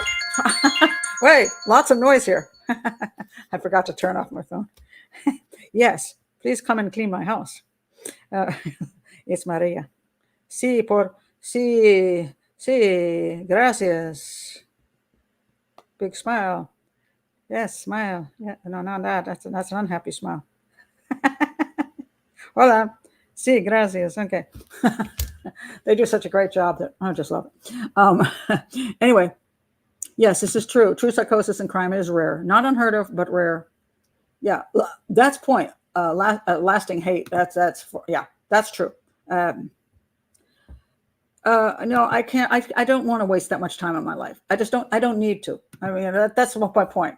I don't need to. I know. Yeah. Apparently, they didn't like the series, so they did sort of come to the conclusions they were monsters. But it's an all fictionalized series, and I have no desire to watch something that's so fictionalized that I don't have facts. I don't need to. It's not. I don't have any interest in watching it. I really don't. Okay. What else do I want to talk about here? Okay. So I was asked to talk about. Oh, I want to mention this. I got to mention this guy. I meant to mention this the other week because remember the husband was taking all the photographs and doing the videos of his wife in France. Remember him? He's in court now, and this is not him. This is a different guy. Ex-CIA officer gets 30 years for drugging, filming, and assaulting dozens of women. Yeah, this guy is Brian Jeffrey Raymond. Good-looking fellow. And people always say this, why does a fellow who looks decent have to do this? Well, that's a good point, because I'm pretty sure, because he's not a bad looking dude. He's not. Not my style, but he's not a bad looking guy. Why can't he just get dates, which he should be able to? He's in the FBI. He's a CIA guy. He's got a good job. He's making money. And there's always women who will go to bed with you. That's the way the world is today. It's not like many years ago where the only woman to go to bed with is a prostitute. And in this case, he probably could go out on dates and get women to sleep with him, especially if there's alcohol involved.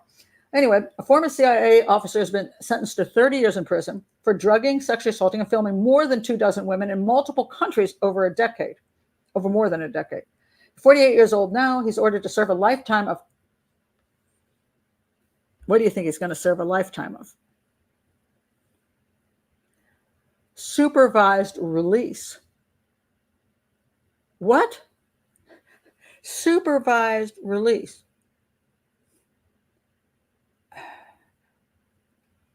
Pay $260,000 in restitution to the victims. Oh, that's nice of you. And register as a sex offender after leaving prison. When is it? What? Oh, I'm sorry. I'm sorry. I missed the 30 years in prison. I thought I was losing. I'm like, he got supervised release. He didn't even get to go to prison. I'm sorry. I just read this wrong. Oops. Okay. I was like, what is wrong with our system? I mean, I'm so used to them letting people out that I just read it wrong. 30 years in prison. Yes, he got the 30 years, then a supervised release. And he'll be, sorry about that. He'll be 78.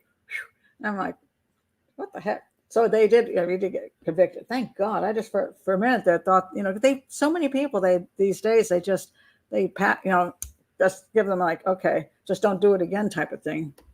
No, he got 30 years. Okay, sorry about that. Oh, I wish I edited. I would take that in.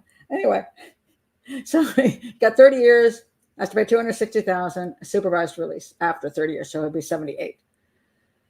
He will also have to register as a sex offender. And he'll spend the substantial portion of his rest of his life behind bars. Good. All right. He's from La Mesa, California. Now, what happened? He admitted in the plea deal. He had to take a plea deal and he still got 30 years. It didn't go well. He admitted to drugging and engaging in non-consensual sexual acts with 4 women and non-consensual sexual contact with 6 others. He also acknowledged drugging 2 other women and taking either photos or videos of 28 victims while they were fully or partially nude without knowledge or permission. So in other words, he probably was dating these ladies. So when you go, this is what I tell people all the time, you got to stop going to people's homes you do not know, because he's got so many women here. And they're not like girlfriends. So I'm pretty sure he picked them up and whatever. Let me see. Maybe I'm wrong.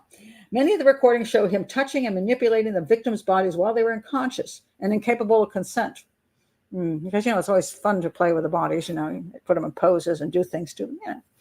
Prosecutors said in court filings he had engaged in a 14-year criminal scheme to exploit women. The defendant's goal was simple: to sexually and physically assault women when they were at their most vulnerable and create a lasting collection of photographs and videos, memorializing his abhorrent deeds. Well, yeah, because, a date only lasts so long, but a video lasts forever. It's like, wow. The assaults took place at his government-leased housing in Mexico City and in other locations between 2006 and 2020. when he was arrested. He was employed by the U.S. government and the U.S. Embassy in Mexico City from August 2018 to 2020, and he lived in numerous other countries, Peru and in the U.S., where he resided in Washington, D.C. and San Diego areas. He speaks Spanish and Mandarin Chinese. See, the guy is decent looking, well employed, probably very interesting, can speak other languages, and met many of his victims on dating apps. Again, stop going on dating apps and meeting up with strange guys and going to their places of residence when you don't even know really anything about them. And as I always point out, if you don't go with them, they will dump you quickly if that's all they're interested in. Because if you say, look, I don't have sex with a guy on a first date. As a matter of fact, I don't have sex with a guy until I'm in a relationship with him. He will disappear just like that if he's not interested in a real relationship. If he's just interested in sex, then he'll dump you really quick. So, and some of them, that's how cheap they are as far as the way they are. They don't want to waste their time with you, because why bother? Why? There's other fish in the sea, and most of those fish will go back to my apartment with me. So the case against him. Let's see. Some of the victims had known him for years. So I don't know. He had a mixture of the dating app and I guess some girlfriends that they didn't realize girlfriends because he traveled a lot. So I guess they had sex with him or didn't think they had sex with him and came back and saw him again. The case began in May 2020 when a naked woman was seen screaming for help from a balcony of his Mexico City residence. He admitted to having sexual intercourse with her, but the woman reported that she had no memory of the events after consuming drinks and food provided by Raymond. Agents searched Raymond's electronic devices where they discovered hundreds of photos and videos depicting at least 24 unconscious and nude or partially nude women. Then they found 487 videos and images of unconscious women in various states of undress on multiple devices belonging to him. And searches for the term, so you got to watch out for your searches, because they will come back to bite you in the butt, including passed out, Ambien and alcohol and passed out, Zolpidem and pharmacies, and deep sleep. All right. Almost all the women involved experienced memory loss during their time with him and had no knowledge of the photographs, videos, or any physical evidence. For 14 years, he exploited his trusted position as a U.S. government representative to lure women into his confidence. Oh, I work for the CIA, so I must be safe. All right, so the victims filled 4 rooms in the and the courtroom. This is in D.C. I would have liked to have seen this one. 12 of them took the stand and asked to be given the maximum sentence. Histories varied. Some had met him on dating apps. Others had known him for nearly 20 years. They used similar words to describe him. Great guy, perfect gentleman. Or so they thought. This is how he did his business. He would drug women at his apartment alongside wine and snacks, and then spent hours moving, posing, and assaulting them. The photographs typically focused on the women's breasts and genitals, and Raymond posed their bodies and manipulated their eyelids, mouth, and limbs. They were drugged for hours. He was going through them because he would drug one woman, then take her, then she would disappear, and he quickly got another one. Some stood in his hallway where another woman had recently vomited. Some stumbled into a bed where another woman had laid unconscious just the night before. So he was a busy little beaver. He bragged to his close friends about his sexual conquests and added the victims' names to a list, noticing their age, ethnicity, and at times whether the breasts were real. Oh my God. So now he's out being held without bail in D.C. prison since 2020, listening dejectedly in his RN prison jumpsuit. What a shame. He read from a statement taking responsibility for his downward spiral and apologizing for what he called his unconscionable actions. I know whatever I say will not erase what I've done, but I wholeheartedly apologize and I'm deeply sorry. This is not who I am. Yeah, it is. It's exactly who you are. But it is what I became. So you were somebody else, but you were yourself, and then you became somebody else. and I am devastated. Yeah, sure. Okay. That's that thick line again. People you are what you are, because if you weren't what you said, what you became, you wouldn't have crossed that line. I mean, again, it's not like you stole a kiss. you did something so horrendous that's not something anybody else does unless they're anyway. While he was tirelessly working at his government job, he ignored his own needs for help. Oh, this must be for the defense attorney. He wanted to ask him for a more lenient sentence. And he said because of his work with the CIA in the aftermath of 9/11. Because suffering through 9/11 as a person who didn't lose any family makes you into a sexual predator. Yeah, okay. While he was working tirelessly at his government job, he ignored his own need for help and over time began to isolate himself, detach himself from human feelings, and became emotionally numb.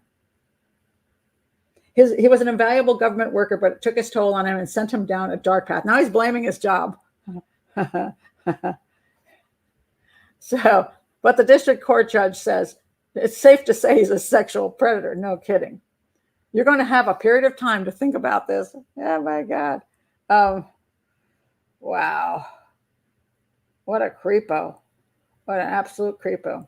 So, yeah, thank God they did give him the 30 years, which he needed, deserved 100%. Wow. Yeah, he realizes he's naughty now and wants a slap on the wrist and keys to a pharmacy. Pretty much. Oh, yeah, imagine Bundy on Tinder or other apps.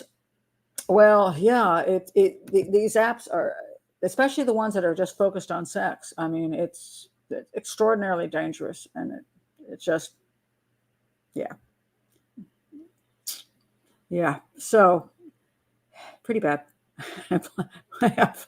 That's reasonable. Blame yourself, moron. Yeah, of course he's got to say what he's got to say.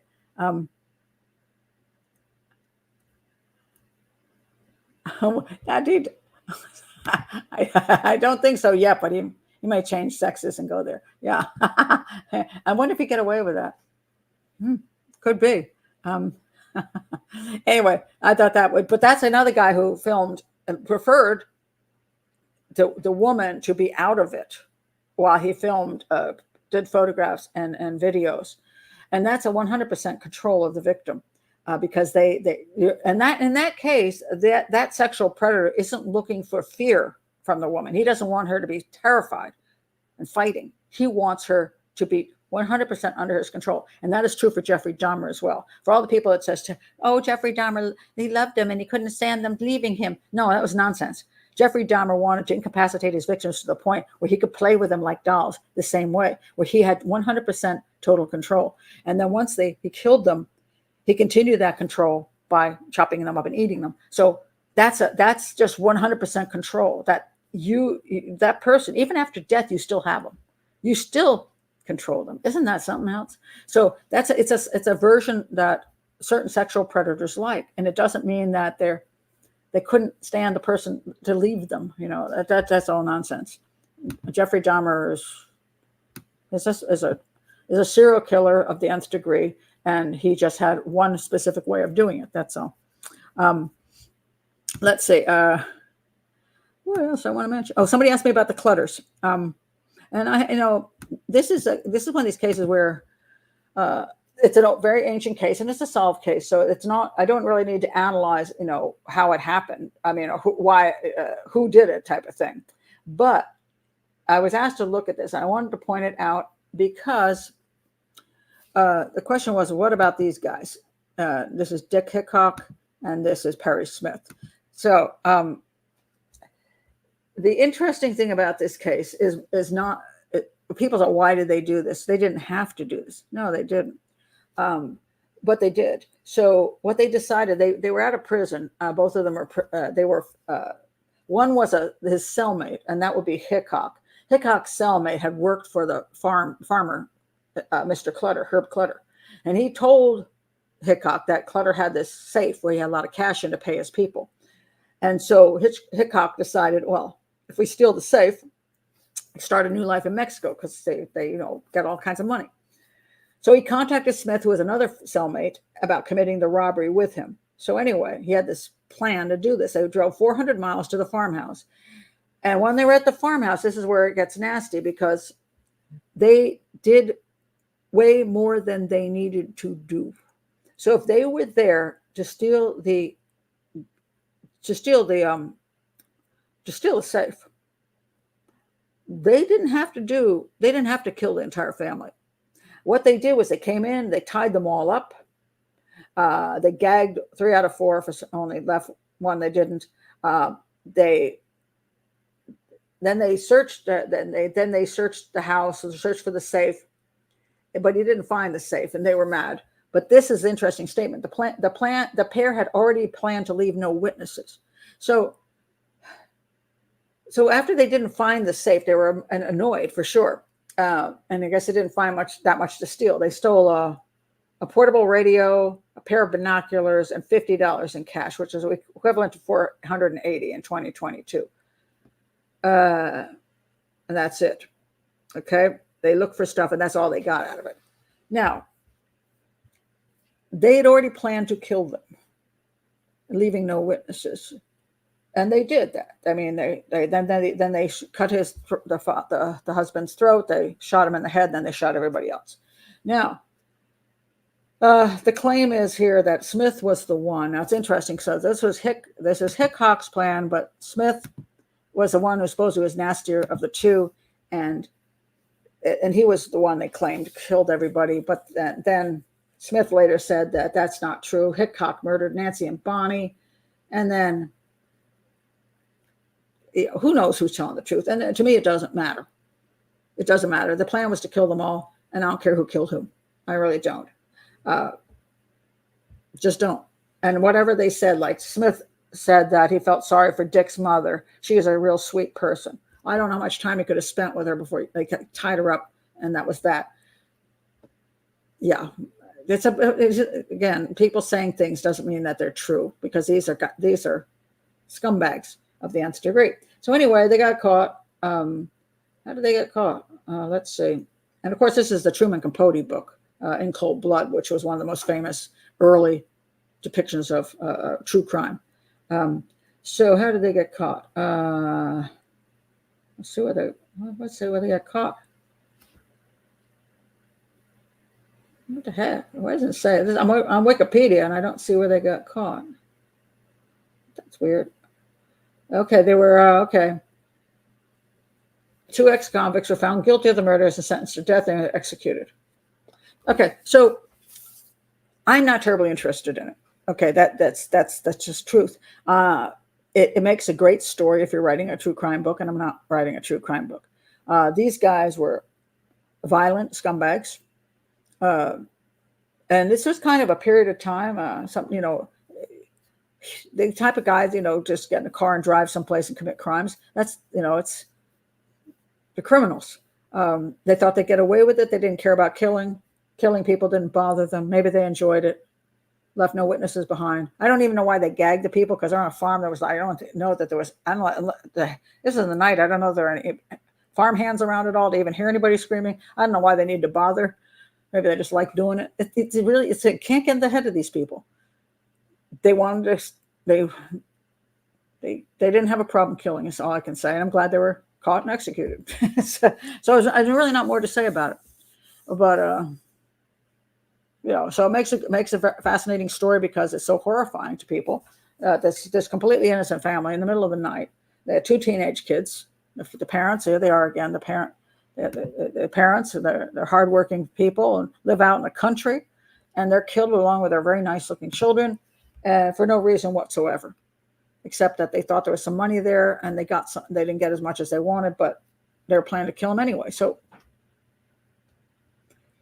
yeah, very sad. That's all I can say. It's a sad story, but I don't really have too much. That's why I probably would never do a whole show on it. Yeah, just the way it is. I do want to mention this. This is something that's interesting that just came up in my town. This is something that's coming to your town. I think it's something that you need to be aware of. I've talked about similar things before, but this is Annapolis, Maryland. Annapolis, Maryland was the original capital of Maryland. Well, it is the capital. I'm sorry. It's the capital of Maryland. I was thinking of something else. It's the capital of Maryland. It's not Baltimore. It's Annapolis, and it's an old town. Annapolis is a famous, it's a very historic town, and it's very charming. It's got all kinds of very old buildings in it, and it's also on the water, and it's a sailing town, and the Naval Academy is there as well. I mean, it's a beautiful place. Here's some more pictures of it, just so you can see what it looks like. See, it's a lovely place. I mean, it's 25 minutes from 20 minutes from my house, 25 minutes from my house. I go there. They have a lot of nice restaurants downtown, and it's not much of a downtown. It's just it almost looks like a little tourist area of just restaurants on the main street. It's pretty. You can sit outside and eat in the summer, and it's got the boats there. People love Annapolis. It's capital of the U.S. state of Maryland, county seat of Anne Arundel County. It dates back to, let's see, when does it date back to? Served as the seat of the Confederation Congress back in 1783. So it's that old. It was actually started in 1649, Puritan exiles from the province, Dominion of Virginia. And so that's when it started. So it's a beautiful little town. However, and I just read this today, and I'm like, this town? I mean, 20 minutes away from me, and a beautiful, very expensive. I can't afford to live in Annapolis. Geez, I can't. But what's happening in Annapolis it's to me is kind of shocking. And this just came up. Well, I'm waiting for it to. Okay. Multiple Annapolis neighborhoods are raided by a swarm of law enforcement agencies Wednesday following a lengthy investigation related to drug and gun trafficking. And that means cartel, drug of some sort, or gang stuff, drug and gun trafficking. And when we're talking about gun trafficking, this is one of the problems we're having in this country is illegal guns that come across the border. And of course, ghost guns as well, but a lot of illegal guns.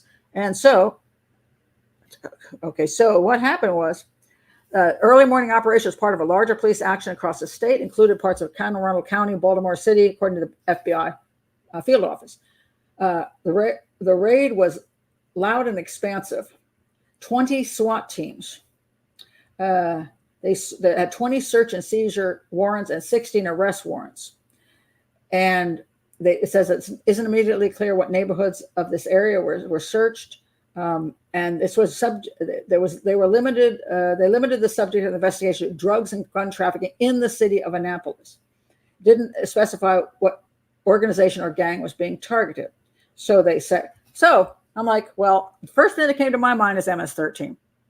MS-13. Why did I think of MS-13? Because MS-13 it's in a lot of areas, and it's in Maryland, and it's in my county, and it's in obviously now the next county. So I looked up MS-13 in Maryland, and this is crazy what it says here. Hundreds of MS-13 gang members are currently active in Maryland. The gang is known for its brutality, using machetes to behead vulnerable young victims. They've mostly been active in the DC suburbs and increasingly spreading to the Baltimore area and into Annapolis, Maryland. Last July, an MS-13 gang member stalked a man in Towson. 10 people were charged with attacking Daniel Cooler or something with a machete, brazenly killing him. And then in Anne Arundel County, that's where Annapolis is, Jenny Rivera Lopez was strangled. Her body was dismembered with machetes and buried in a shallow grave. Jose Hernandez Portillo was also murdered by MS-13. His body was found in Quiet Waters Park in Annapolis. By the way, a very beautiful park people go walk their dogs in. Very upscale people walk their dogs in. Marlon Cruz Flores is serving a 38-year-old sentence for plotting to kill a cab driver on Annapolis Neck Road. The victim survived after being ambushed with machetes. Several of his fingers, however, were cut off. Here it gets really creepy. The gang is also recruiting in area schools. A 15-year-old Annapolis high school student was beaten for refusing to join MS-13. And it goes on and on and on. The gang is so pervasive, Maryland became the first state to set up a tip line where people can report activity and tipsters can remain anonymous. Gathering intelligence is hard because of many of MS-13's targets are immigrants in the U.S. illegally and fear police. And then the question was, why Maryland? And that was me. Why Maryland? Well, why Maryland, but why Annapolis? And I still don't know the reason for Annapolis, which is just weird. It says the community is really not safe wherever you have MS-13 members walking free among us. Despite the difficulty, federal authorities are determined to eradicate this violent threat in Maryland. Well, apparently they're working on it. But and this is not about, Annapolis is an upscale area. I mean, generally, there's some poor people there, but generally speaking, quite an upscale area. I mean, yeah, this is someplace you move to if you have money, because you got the sail and a lot of sailing. I say the Naval Academy. It's just a beautiful town, and when you go there, you don't see any of this, and you think, what the heck? MS-13 is running around this town. Good God Almighty. And they are here in Maryland too. They're usually in a more strongly Hispanic area, but it's moving out into all kinds of different communities, and is a heck of a danger. Just crazy.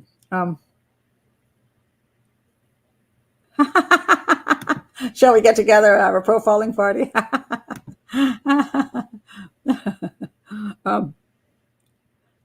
Let's see.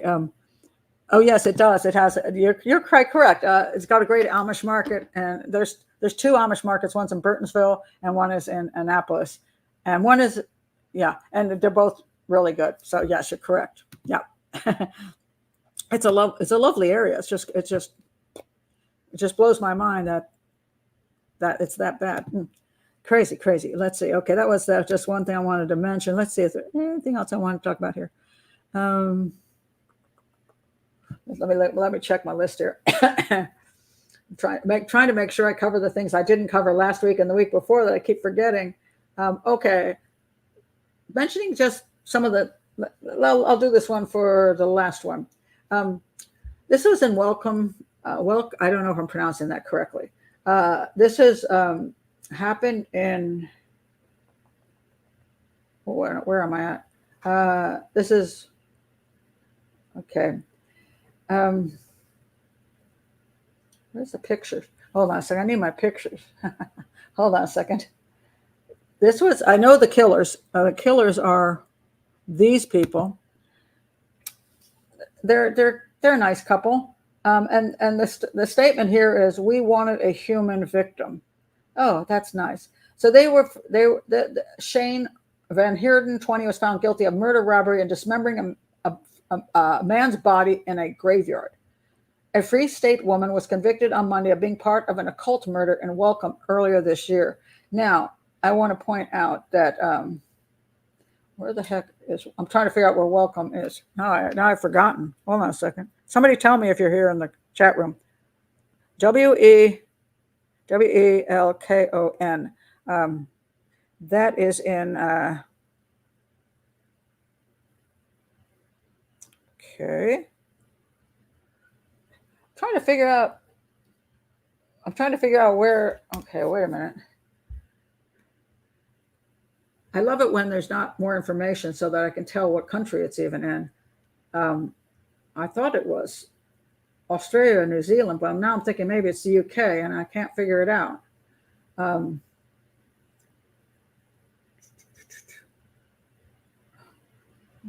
Sounds like. No, Van Heerden and Martins Vandermeer. Now I'm thinking it's South Africa. Where the heck is it? So maybe it is South Africa. Okay, but it really would help us if they told where it was. But I think it is South Africa, actually. Is that correct? Hold on a second. Well, let me see if this is in South Africa. No. Okay, I think it's actually South Africa. Okay. All right, so these guys. So I think we're in South Africa. All right, so those are the fellas, the lovely couple. All right, so they wanted a human victim. So here's what happened. They did a murder robbery. She was found guilty. She's 20. 20 years old. She was found guilty of murder, robbery, and dismembering a man's body in a graveyard. Now, this is what happened. All right, so they lured this guy. The guy they lured was Michael Van Eck. They lured him to a graveyard for a date. Now, if a girl invites you to the graveyard for a date, maybe you should say no. So she lured him there, and then this couple that they wanted to a victim, right? So here's what it said here. She'd been in a relationship with that guy, and they studied occult literature and practiced their own rituals. I guess they had killed some animals, but they decided they wanted to tackle something more challenging, so they decided to look for a human victim. Some of Van Eck's remains were found in a shallow grave at the cemetery, where others are found in the couple's fridge, garden, cupboard, and garden. So now, supposedly, Vandermeer, I guess is that the boyfriend? I'm trying to get, there's a badly written article. So I'm having, yeah, that's the boyfriend. He was diagnosed with schizophrenia in 2001 at the age of 14. He was thought to have stopped taking his medication. Okay. So I don't know what his issues were, but this is not an occult murder. I want to point that out, by the way, because I think this is a bad idea when people call it that. Now, let me say a little bit more here about it. A judge said the murder was one of the most unsettling and gruesome cases he's ever handled. He said Vandermeer, wait a minute, hold on a second. Hold on a second. Where is it? Vandermeer and his fiance were co-accused. That's Sharna's the fiance. And they dismembered the bodies of cats before they started looking for a human victim. The judge accepted that Vandermeer was in love with Van Heerden. So we're talking about a folie deux type of situation. So Vandermeer is in love with the girl. So here's this couple again. Where are they? Where'd the couple go? I lost my couple. Okay, here they are. Because here's the couple. And he's supposedly in love with her. So he's in love with a woman who likes to kill cats and human beings. All right. He said Vandermeer might not have played a dominant role in the murder, but he acknowledged he had his own motives. Because he's sorry.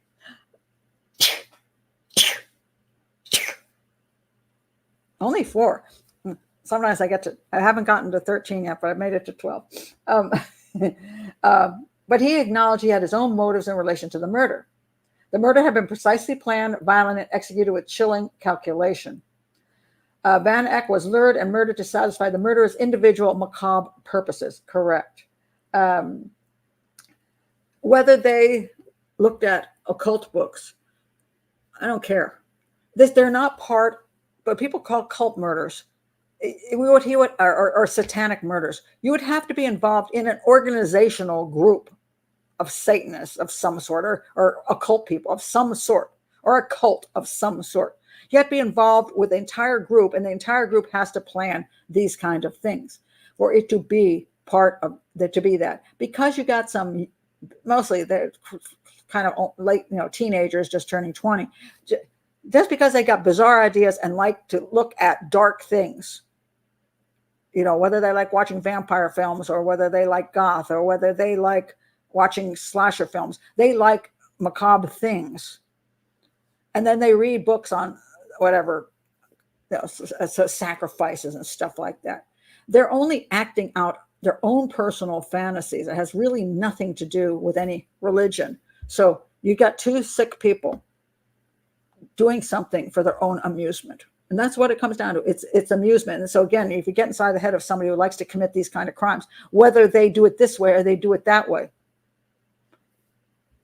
it doesn't really matter. However, I will say this: it doesn't help to have massive amount of images of negative and evil things constantly coming across our that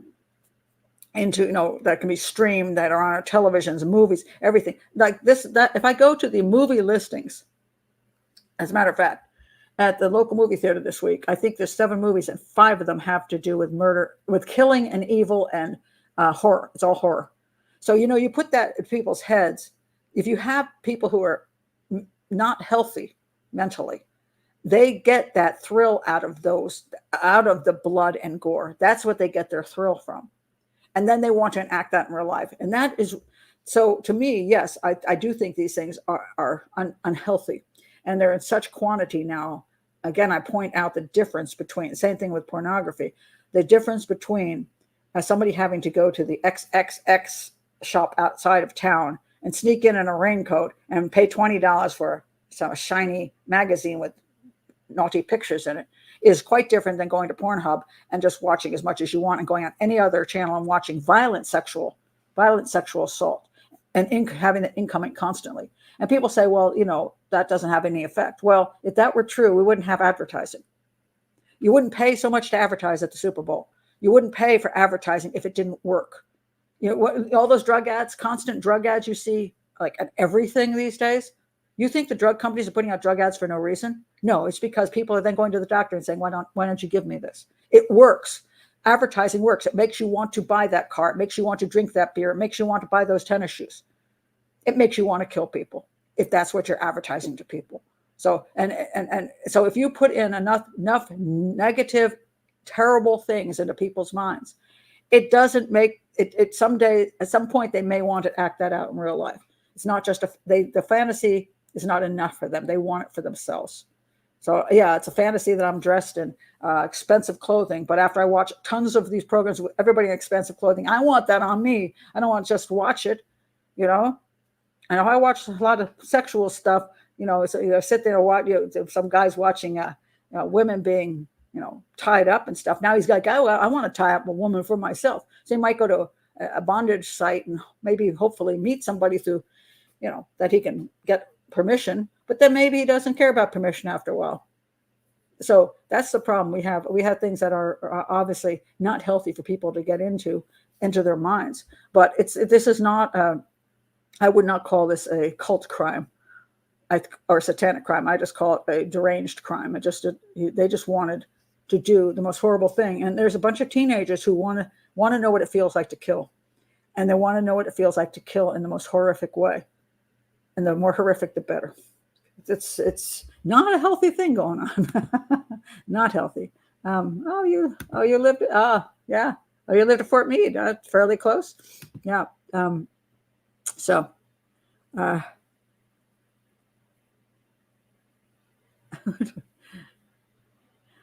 Trying to see what's. Oh, wait a minute! I got to go down a little bit further.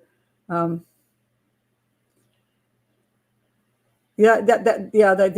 Laurel one is actually Burtonsville. It's actually Burtonsville, but close to Laurel, basically on the border. Yes. If you want to escape advertising, you got to go to sleep. Well, the problem is we can escape advertising. Luckily, sometimes we can actually pay to have no advertising. If you want to watch YouTube with no advertising, people, Pat, why do you have advertising on your channel? Because it's how I earn a living. Because if I don't have advertising, Patreon is one place that helps me survive, but the advertising is the other thing, and is the heavier hitter. So I need advertising. I need people to watch that crap. I would love to do the shows without any advertising at all, but then I couldn't work because I wouldn't have income. But you can get rid of the advertising, and I do. I pay what is it, $12 a month or $13, something like that. I pay to stop advertising on YouTube because I do so much stuff on YouTube, watching things on YouTube. I don't have time to waste for all these advertisements. So I have no advertising on any of my YouTube, but I pay for it. Now, mind you, if you do that, I still do get a small bit. Every person who pays for advertising, blocking advertising, the YouTuber does get a small percentage of that because they're losing advertising.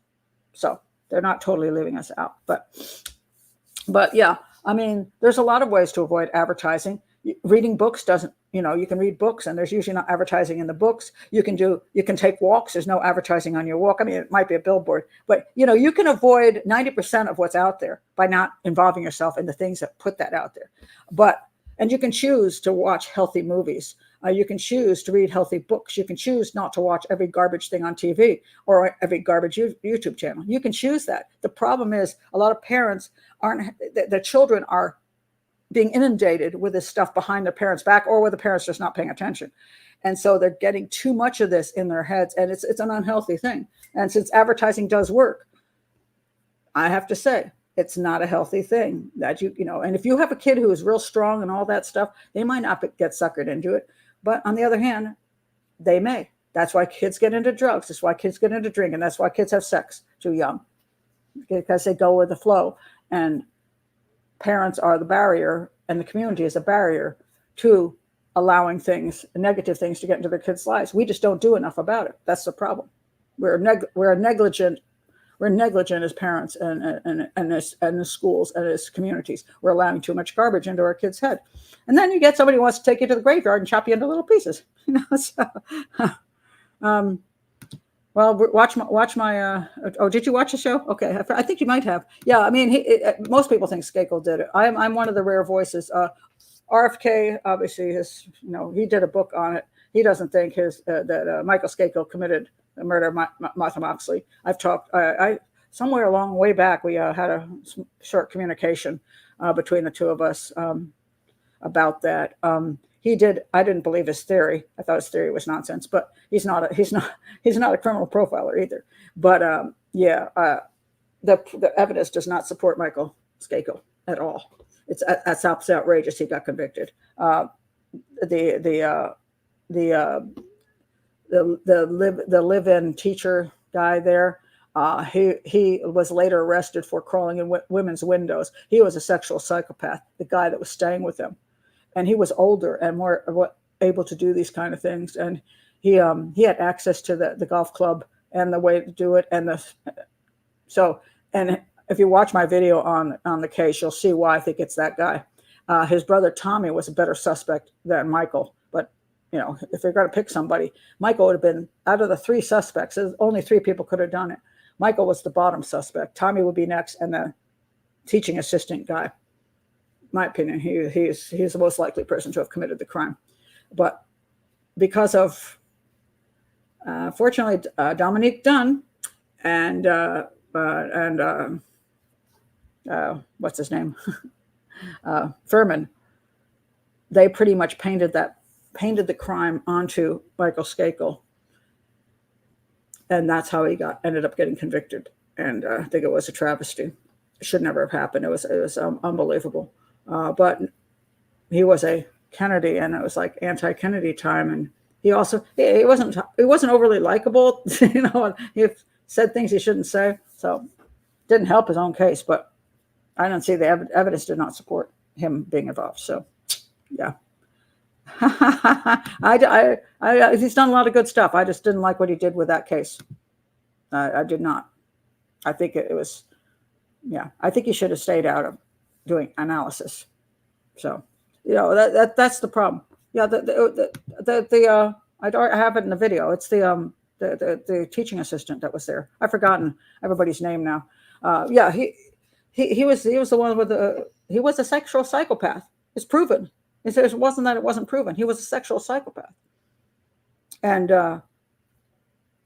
he was there. And he was older, and he had the ability, and he had the time, and he had the weapon, and he had the ability to clean up, and all the things. Everything matched him. It didn't match Michael Skakel. Michael Skakel had an alibi, for God's sakes, and he was nothing matched Michael Skakel. So, yeah. But I will say the problem. Say some people who do good stuff, I think, go into areas which they should leave alone. That's what happens with a good heart sometimes. Now, Furman, on the other hand, Furman, I don't like Furman. I'll tell you straight up. I don't like him. I think he is I've never liked that guy. Didn't like him in the OJ trial. Didn't like what he did with Martha Moxley case at all. And his theories were terrible in that book. I tear him apart. And so, yeah, I don't have a lot of respect for that guy. Dominique Dunn, I have more respect for. I think he erred when he messed with that case. So, yeah. Yeah, I have to look some more at that case because I was very interested in Christina. I have to really analyze it to see if I can figure out anything, but I will try.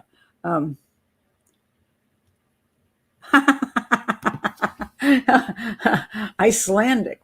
Let me see. I don't have any reason to say Icelandic. There are many fish in the Icelandic seas. Lord. Anyway, okay, that's it. So I'm gonna go make myself a salad, get my cat food ready for the night. I got a big evening planned. Big evening. So I will see you next time. I'll be doing whatever I'm doing on the weekend, probably Sunday as usual. and I will send out that information when I figure it out. And I'm glad you're here today, and I will see some of you on Sunday. And till then, everybody, good night. Thanks for informative cat. Wait, night, Pat. Pat's chat. Cat owner, Pat. Yeah, thanks for the informative entertainment. Yeah, I think we're in a sadistic, masochistic relationship. And I'm pretty sure I'm the masochist and he's a sadist. He's just using me. But he appreciates all of you helping me out. It's some wonderful gifts I've gotten of support for the cat food have been great. So you're all buying into it too. So he's like, welcome. I'm going, I got them all fooled. I'm never going to be anything but feral. But I keep trying. Oh, and welcome, definitely welcome here, and welcome everybody else to Christina. So glad you're here. Thank you, CJ. I appreciate that. And thanks to everybody for their kind words. And that'll be it. So I'll see you next time. Bye.